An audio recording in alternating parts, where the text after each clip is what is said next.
नमस्कार दोस्तों, स्वागत है आप सभी का एक बार फिर से हमारे चैनल में। दोस्तों, आप हमारे वीडियो का टाइटल तो देख ही चुके हैं कि श्री कृष्णा जन्माष्टमी के दिन ले आना ये 5 चीज घर भर जाएगा पैसों से। तो इस वीडियो को ध्यान से देखिए, ध्यान से सुनिए। अगर आपको समझ में नहीं आते तो कमेंट बॉक्स में कमेंट करके पूछ सकते हैं। दोस्तों, भादो माह के कृष्णा पक्ष की रोहिणी नक्षत्र में भगवान श्री कृष्ण जी ने जन्म लिया था। और कहाँ जन्म लिया था? तो मथुरा में जन्म और अष्टमी तिथि को जन्म लिया था। इसलिए जो अष्टमी तिथि है भादो माह की रोहिणी नक्षत्र की, इसको श्री कृष्ण जन्माष्टमी माना करके हम जो भगवान श्री कृष्ण की पूजा करते हैं। तो इस वर्ष 2024 में कृष्णा जन्माष्टमी को लेकर के बहुत से लोग भ्रमित हैं कि कृष्णा जन्माष्टमी कब मनाए। 26 या फिर 27 अगस्त को कृष्णा जन्माष्टमी है, तो आपको परेशान नहीं होना है, वीडियो में जानते हैं। तो दोस्तों, जो 26 अगस्त सुबह 3:29 में यह भाद्रपद मास के कृष्णा पक्ष की जो है अष्टमी तिथि शुरू होगा, और अष्टमी तिथि की ही हम सब जो हैं कृष्णा मानते हैं। और इसकी जो समाप्ति रहेंगे दोस्तों 27 अगस्त को सुबह 2:19 पर होगी। 26 या फिर 27 अगस्त को कृष्णा जन्माष्टमी मनाएं। तो जितने भी गृहस्थ लोग हैं, जैसे कि हम सभी लोग जितने भी गृहस्थ हैं, 26 सितंबर को इस वर्ष 2024 में कृष्णा जन्माष्टमी मनाएंगे। और जो साधु संत सन्यासी वैष्णव संप्रदाय के लोग हैं, साधु संत हैं, सन्यासी हैं, ऐसे लोग 7 सितंबर को कृष्णा जन्माष्टमी मनाएंगे। क्योंकि दोस्तों, रोहिणी नक्षत्र जो 27 अगस्त को ही है, रोहिणी नक्षत्र जब लगे तब हम सब जो है कृष्णा जन्माष्टमी मानते हैं। और पूजा करने का जो शुभ समय रहेगा दोस्तों, वो भी मैं आप लोगों को थोड़ा सा बता डन कि आप कितने समय पूजा कर सकते हैं कृष्णा जन्माष्टमी के दिन। तो दोस्तों, रात्रि में जो पूजा करने का 11:19 शुभ मुहूर्त शुरू होगा, जिसकी समाप्ति तिथि रहेंगे 12:43 अर्थात 44 मिनट का आपको कोई समय रहेंगे। इस समय आप जो पूजा करते हैं भगवान श्री कृष्ण अतिशीघ्र प्रश्न होते हैं। तो ऐसी कौन सी चीज है जी समय श्री कृष्ण जन्माष्टमी के दिन घर में खरीद करके लाना चाहिए, जिससे हमारे अध्यात्म में उन्नति हो, हमारे घर धन दौलत से परिपूर्ण बने रहे। जिस तरह धनतेरस तिथि होती है, उसे दिन बहुत सारी चीजों को घर में ला करके रखना से हमारे घर में धन दौलत की बरकत होती है। आपने देखा होगा जो धनतेरस है, इस दिन धनिया का बहुत ही ज्यादा महत्वपूर्ण होता है। धनतेरस तिथि के दिन कोई भी व्यक्ति अपने घर में धनिया खरीद करके लेट हैं और उसे धनिया का चिढ़ा पूरे घर में करते हैं। ये उसे धनिया को पूरे घर में छिड़कने के बाद उसे मिट्टी में डाल करके बोल देते हैं। जैसे जैसे उसे धनिया को खाना शुरू करते हैं तो व्यक्ति की आध्यात्मिक उन्नति होना शुरू हो जाते हैं। व्यक्ति घर में धन दौलत तेजी से आना शुरू हो जाते हैं। ठीक इस तरह श्री कृष्ण जन्माष्टमी के दिन भी कुछ ऐसे वास्तु हैं जिसे घर में ला करके रखा जाता है, घर में ला करके खाए जाते हैं, घर में ला करके भगवान श्री कृष्ण को चढ़ाई जाते हैं। तो आज मैं आप लोगों को 5 ऐसे वास्तु के बड़े में बताऊंगा, जिससे श्री कृष्ण जन्माष्टमी के दिन कोई भी व्यक्ति ध्यान से श्री कृष्ण जन्माष्टमी के दिन कोई भी व्यक्ति से ला करके भगवान श्री कृष्ण को समर्पित करते हैं, तो ऐसे व्यक्ति के साथ जन्म की दरिद्रता, ऐसे व्यक्ति की कैसा भी परेशानी, बड़ा समय, सारे बुरे समय को, सारे परेशानी को भगवान श्री कृष्ण स्वयं हर लेते हैं। आप भी अगर भगवान श्री कृष्ण को मानते हैं, भगवान श्री कृष्ण के प्रति आपकी आस्था है, तो कमेंट बॉक्स में जय श्री कृष्ण सदा सहाय जरूर लिखना। और हाँ, वीडियो में आगे बढ़ाने से पहले अभी तक आपने हमारे वीडियो को लाइक नहीं किया है तो लाइक कर देना, और इस वीडियो को फायदे के लिए पूरा ध्यान से देखना, ध्यान से सुना कि जो जानकारी बताऊंगा, जानकारी समझ में नहीं आते, बाद में चल करके आपको समझ में नहीं आएंगे, तो इस जानकारी को किसी पेड़ कॉपी में नोट करके लिख लेना, बाद में चल करके यह जानकारी आपको आगे कम आएंगे। तो श्री कृष्ण जन्माष्टमी के दिन कौन सी ऐसी चीज है जिससे हमें घर में ला करके रखना चाहिए, जिससे भगवान श्री कृष्ण की कृपा प्राप्त हो। भगवान श्री कृष्ण को संसार के धन का धनपति कहा जाता है। जी हां मित्रों, जो धन देने का अधिकार केवल लक्ष्मी माता को है, परंतु किसके भाग्य में किस कितना धन देना है, यह अधिकार भगवान श्री विष्णु जी को है। और विष्णु जी ही भगवान श्री कृष्ण के स्वरूप हैं। भगवान श्री कृष्ण आज भी जागृत अवस्था में आपने देखा होगा पुरी में भगवान श्री कृष्ण के हृदय रखे गए हैं। जो जगन्नाथपुरी है उसमें भगवान श्री कृष्ण के हृदय रखे गए हैं। भगवान श्री कृष्ण आज भी जागृत अवस्था में हैं। जागृत रूप में हैं। और आपने देखा होगा वृंदावन में जो नंदनवन है वहां पर भगवान श्री कृष्ण आज सांस रचते हैं। तो इस वीडियो को ध्यान से देखिए। जन्माष्टमी के दिन ये चीज आप जो अपने घर में जरूर लाइए, बिल्कुल ही आपके घर भी धन दौलत से परिपूर्ण बनेंगे। आपके जीवन में चली परेशानी को इस चीज को लाने के बाद समाप्त हो जाएंगे। किस चीज का अपना अलग ही महत्व है। इस चीज को लाने से पहले सर्वप्रथम आपको अपने घर को साढ़े साफ पानी से धो लेना है। फिर आपको अपने घर को एक बार गंगा जल से पूरी तरीके से चित्त मार देना है। अपने घर को पवित्र करना है। फिर इस वास्तु को आपको लाकर के भगवान श्री कृष्ण को समर्पित करना है। तो आपको लाना क्या है? पहले वास्तु है मित्रों, वो है शहर। जी हां, जो शहर हैं ये भगवान श्री कृष्ण को अत्यंत प्रिय है। ध्यान से सुनिए, भगवान श्री कृष्ण को अत्यंत प्रिय है। शहर जो है देवी देवताओं को भोग के रूप में लगाते हैं। आपने देखा होगा जो शहर है यह वास्तु दोष को भी दूर करते हैं। भगवान श्री कृष्ण को वास्तु का जनक समझा जाता है। जहां पर भगवान श्री कृष्ण के बाल अवस्था रूप का मूर्ति रखा जाए, जिसे हम जो हैं बाल श्री कृष्णा बोल सकते हैं, या फिर एक तरह के छोटा कृष्णा बोल सकते हैं, ये फिर बाल गोपाल बोल सकते हैं। तो जहां पर कामूर्ति हो, इस तरह की मूर्ति को अगस्त शहर से स्नान कर दिया जाए। ध्यान से सुनिए, इस तरह की मूर्ति को सहज से अगर भगवान को स्नान कर दिया जाए, अभिषेक कर दिया जाए, और इस सेहत को अगर कोई भी व्यक्ति थोड़ा थोड़ा खाना शुरू कर देते हैं, या फिर इस शहादत का छींटा अपने घर में मारते हैं, तो यह घर के वास्तु दोष को समाप्त करते हैं। अगर व्यक्ति की जीवन में किसी भी तरह के दोष लगा हो, उसे दोष का भी भगवान श्री कृष्ण निवारण करते हैं, हाल करते हैं। उसे तरह के दोष से भगवान श्री कृष्ण उसे बचते हैं। और जहां पर यह भगवान श्री कृष्ण को सेहत से नहलाया जाता हो, वह स्थान, वह घर तीर्थ के समाज हो जाते हैं। वह घर पवित्र हो जाते हैं। उसे घर में साक्षात लक्ष्मी आई है। उसे घर में कभी भी ऐन धन की कमी नहीं होती। पहले श्री कृष्ण जन्माष्टमी के दिन आप जरूर करना, आपके जीवन में चले, परेशानी आपके जीवन में चले, सारे कष्ट दूर हो जाएंगे। दूसरा वास्तु के बड़े में बता रहा हूं, तो भगवान श्री कृष्ण को जो दूसरा वास्तु जो है आप चढ़ा सकते हैं। जो वीडियो है यह भगवान श्री कृष्ण को अत्यंत प्रिय है, और यह मां सरस्वती के भी जैन तो प्रिया एक तरह के बाद यंत्र हैं। तो जो व्यक्ति भगवान श्री कृष्ण को बिना चढ़ते हैं, ऐसे व्यक्ति की बुद्धि तीव्र हो जाते हैं। ऐसे जो व्यक्ति हैं यह आगे चलकर के गुणकारी बनते हैं। ऐसे व्यक्ति एक तरह के गिद्ध संगीत के मध्य से आगे बढ़ते हैं। ऐसे व्यक्ति राजनेता बनते हैं। तो जो व्यक्ति भगवान श्री कृष्ण को कृष्णा जन्माष्टमी के दिन पीड़ा भेंट करते हैं, ऐसे व्यक्ति की अध्यात्म उन्नति होता है। ऐसे व्यक्ति राजनीतिक बनते हैं। फिर ऐसे व्यक्ति आगे चलकर के जो कहा जाए संगीत आगे बढ़ते हैं। तीसरा है मोर पंख। ध्यान से सुनिए, यह जो मोर पंख अगर कृष्णा जन्माष्टमी अगर सांप लाकर के भगवान श्री कृष्ण को समर्पित कर देते हैं, तो मोर पंख को बहुत ही पवित्र समझा जाता है।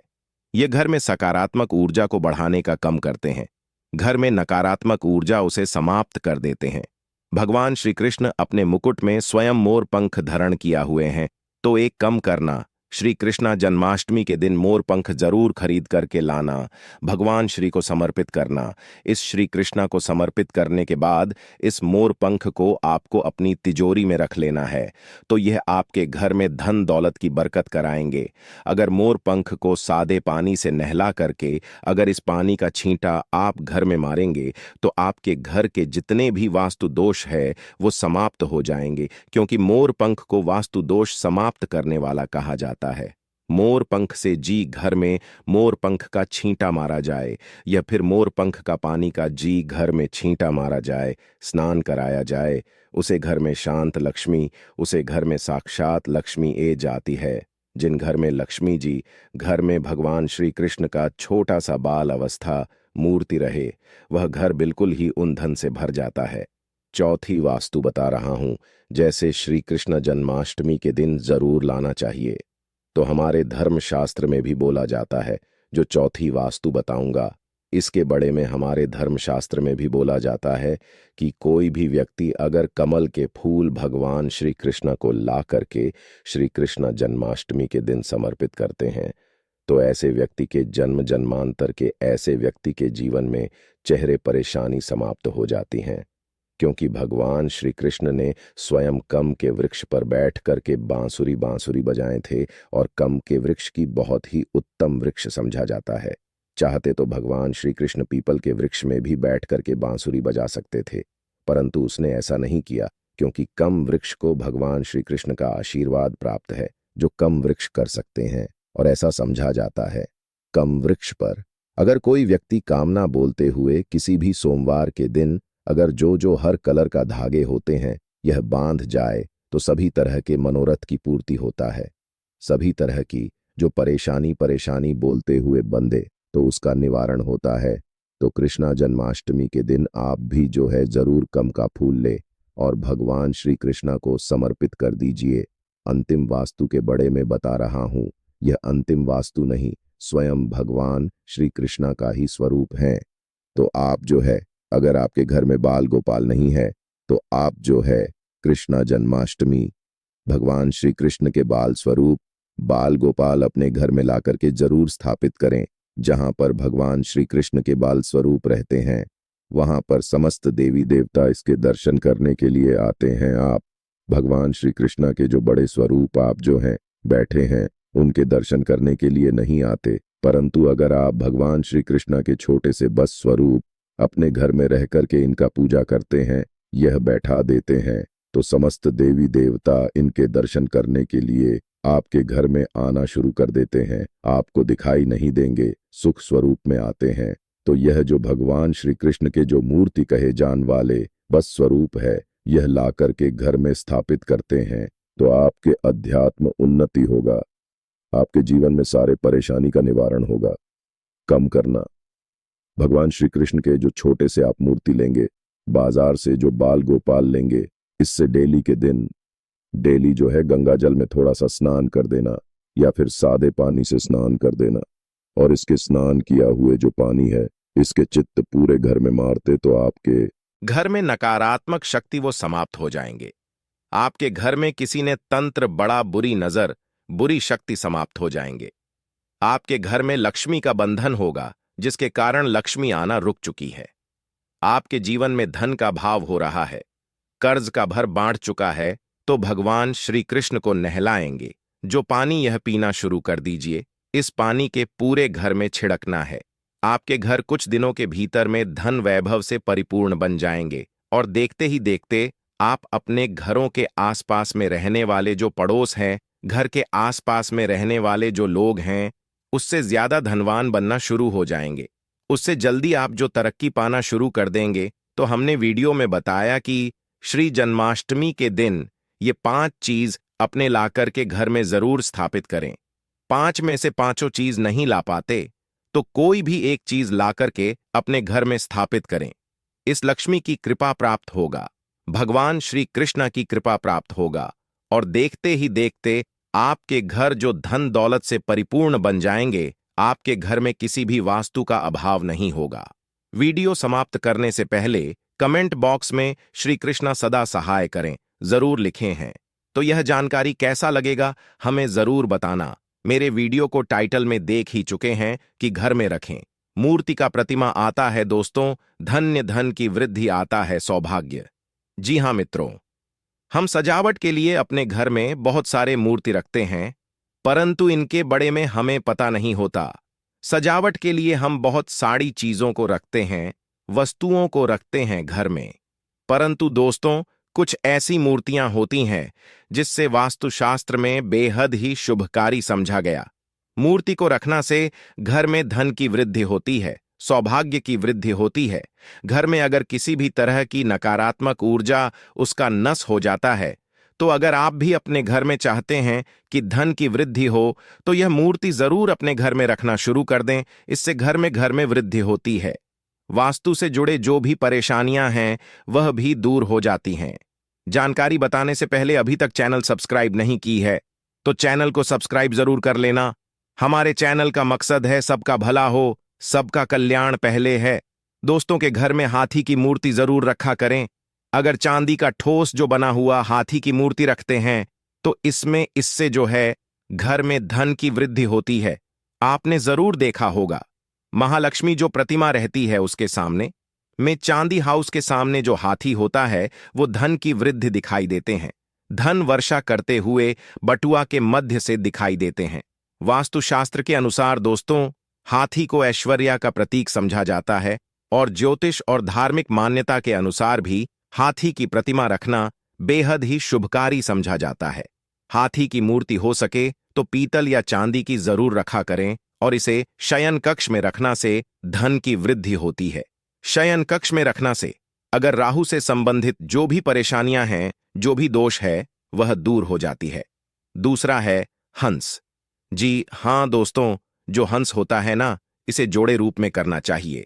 अगर वैवाहिक जीवन में परेशानियां ए रही हैं तो अपने शयन कक्ष में हंस के जोड़े रखना से व्यवहारिक परेशानियां दूर हो जाती हैं और इससे आर्थिक लाभ भी प्राप्त होता है, धन की वृद्धि होता है।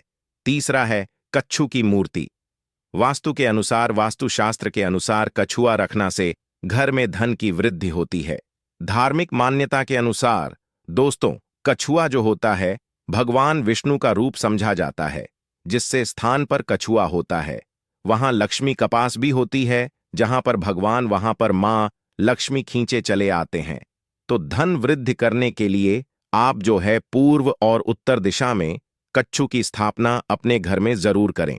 परंतु इस बात का विशेष ध्यान रखना कि कछुआ समुद्र की ओर आता हुआ देखना चाहिए, क्योंकि अंदर की ओर आता हुआ दिखाई देंगे तो धन वृद्धि होता है। और अगर घर की अब ऐसा रख देते हैं कि बाहर की ओर जाते हो तो इसे धन की वृद्धि नहीं बल्कि धन की नस भी हो शक्ति है, तो कछुआ कैसे रखना है कि घर के अंदर की ओर आते हुए होना चाहिए, इससे धन की वृद्धि होता है। इसके बाद दोस्तों चौथ नंबर पर आते हैं। जी हां दोस्तों, हमारे हिंदू धर्म में अति पूजनीय समझा जाता है और वास्तु शास्त्र अनुसार अगर घर पर पीतल की बनी हुई गाय की मूर्ति रखते हैं तो इसे बेहद ही शुभकारी समझा जाता है, क्योंकि गाय में समस्त तरह के देवी देवता होते हैं। अगर पीतल की बनी हुई गाय की मूर्ति को प्रतिदिन स्नान करते हैं तो निश्चित रूप से मां लक्ष्मी खींचे चले आई हैं, धन की वृद्धि होती है। इसमें किसी भी तरह का संदेश नहीं है। अगर आप भी चाहते हैं दोस्तों धन से समृद्धि से एकदम संपन्न बनना चाहते हैं तो गाय की जरूर मूर्ति रखें और इसे डेली की स्नान करें। भगवान विष्णु की कृपा प्राप्त होती है, कृपा प्राप्त होता है, मां लक्ष्मी की कृपा प्राप्त होना शुरू हो जाती है और आप हर तरह से धन से संपन्न बन जाएंगे। तो यह छोटे छोटे उपाय को जरूर करें। किस्मत को आजमाने के लिए स्वयं भगवान कृष्णा ने कम के वृक्ष पर बैठ करके पवित्र वृक्ष समझा जाता है और शास्त्रों के अनुसार इसे देव वृक्ष की तुलना मां गंगानदी से किया है। जी तरह देवी गंगा अपने भक्तों का पाप हर लेती है, दुआ कर लेती है दोस्तों, ठीक इस तरह यह वृक्ष अपने शक्ति के प्रभाव से जिसके भी पास में राहत है उसका दुख दरिद्रता का नामो निशान तक मिट देता है। तो आइए जानते हैं इस वृक्ष से कैसे धन प्राप्त किया जा सकता है।